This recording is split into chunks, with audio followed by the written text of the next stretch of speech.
to meet you. My name is Anna and I am here showing you the exhibition Tools for Conviviality in a little guided tour. It's a project that was created in collaboration with a team of 5 other post-migrational creatives like myself. So it was done with the fashion collective, Don Cafela, the translator, Thibault Bah, the head rep designer, Awa Sek, the accessory designer, Lydia Nikibi, and the spiritual healer and yoga teacher, Limwati Chow, and like myself, they all have an experience of migrating, and the whole project deals with the intersection of digitization, technology and migration and the effects on individuals outside of the West. We're showing this project here at the FC from the 16th of October until the end, the 27th of February, and while right now only me is here, at the end of January we'll plan a big event with the whole team. And yeah, let me just show you what's happening here. So Tools for Conviviality was basically a book that was done in the early 70s by the philosopher Ivan Illich, and in this book he critiqued the Western idea of progress and the panoply of like elite control and science accumulation. So he was looking at tools not only at technology but also at tools that generally structure society, like for example education or the medical health and pharmaceutical complexes, and that's why our collaboration was loosely based on these themes of Illich's book, and we were looking at the tools that make convivial living together in Dakar, which is the capital of Senegal, and where everyone in the team is based or has been based. So for example, Nimwati is now living again in Nairobi, in Kenya, in her hometown, and Awa is like ping-pong between Senegal and Brussels, and she's actually also the only Senegalese person in the team. And through like collage works that are printed on acrylics, but also through textile works and through a 360 video that I'll show you later, we were speaking about the tools that create the landscape in Dakar, because like one of the main reasons for starting the project was actually being really annoyed by this narrative of Western media that migration only is unipolar and it only happens from south to north and from east to west, which especially in the African context is bullshit. Like there's always this picture depicted of all of Africa trying to reach the whole European borders, and actually I think it's about like 80% of African migration that is actually happening within the continent.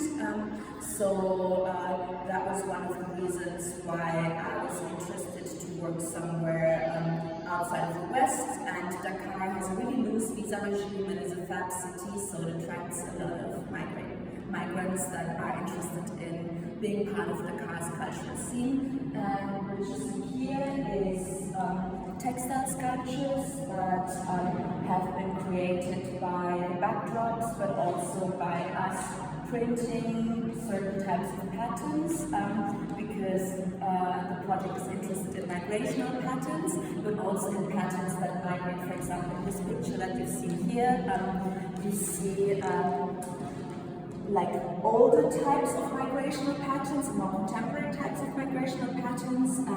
It's actually Islamic pattern making from a mosque in Touba. Touba is like 3 hours in front of Dakar, and as you might have known, Islam is not native to Senegal, but it's been brought by Arab colonization. And well, now we know where Apple and Nike is coming from, so I'm also interested in like showing these types of migration that make our visual fields. The whole exhibition is structured in 6 rooms where you see the acrylic sculptures, and for these sculptures it was important, and for the whole project, that while it is based on fiction and based on big documentary, that you also see like it is actually super surreal at the same time. And this was really central because while like classical documentary photography or filmmaking has the idea that something like an objective truth and like a neutral truth exists, I don't believe this. I think we are all biased based on the situation that we're born and raised in, and especially me, although I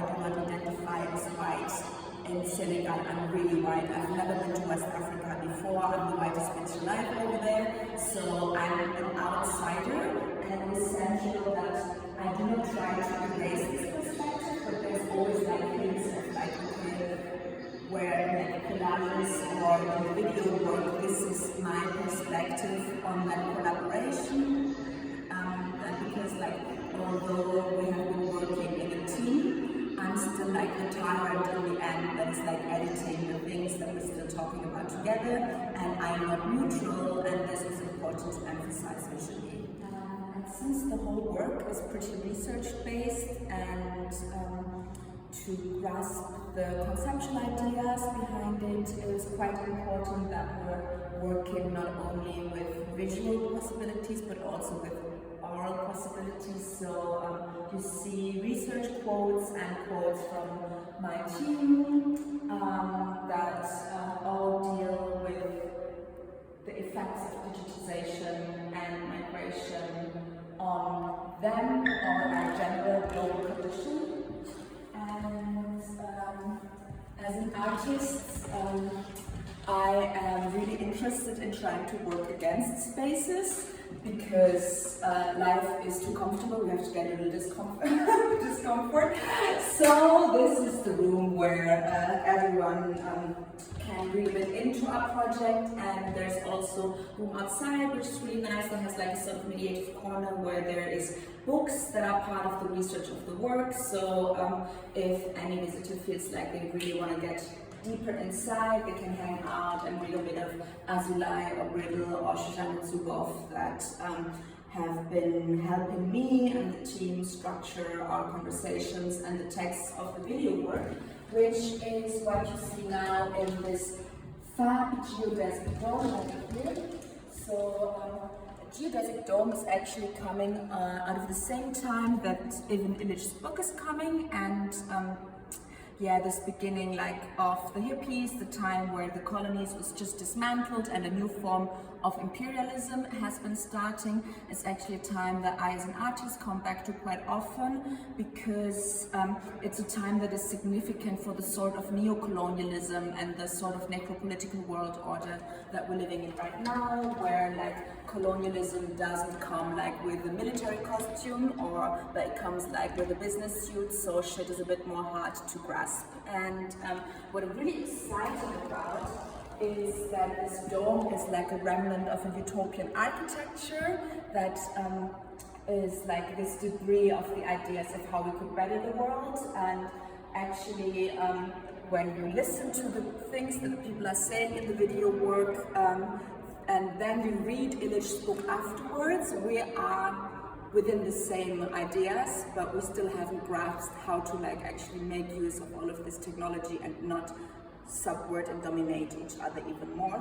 And another thing that I am quite excited about is that my studio mates, Sunny Falses, over here, they've been lending me some sculptures for this exhibition, and their work is very much based on collectivity too, so it's a beautiful remnant.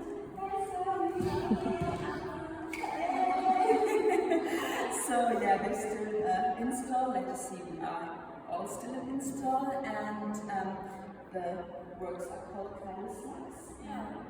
Do you want to say a word about it? Yeah, sure. I mean, these are all T-shirts that were used in different performances in public space, and the people together became a collective body. So, in a way, also this work is a bit about these tools of conviviality. How can we move together in that way? And maybe here it becomes more how can we cuddle together? Which is very sweet, because they will be laying over here in our dome and encourage people, to cuddle while they watch our video work. I hope that you're gonna come through and see everything yourself, because like we all know, digitization and physical worlds are not binaries, but they have to be complementary. So yeah.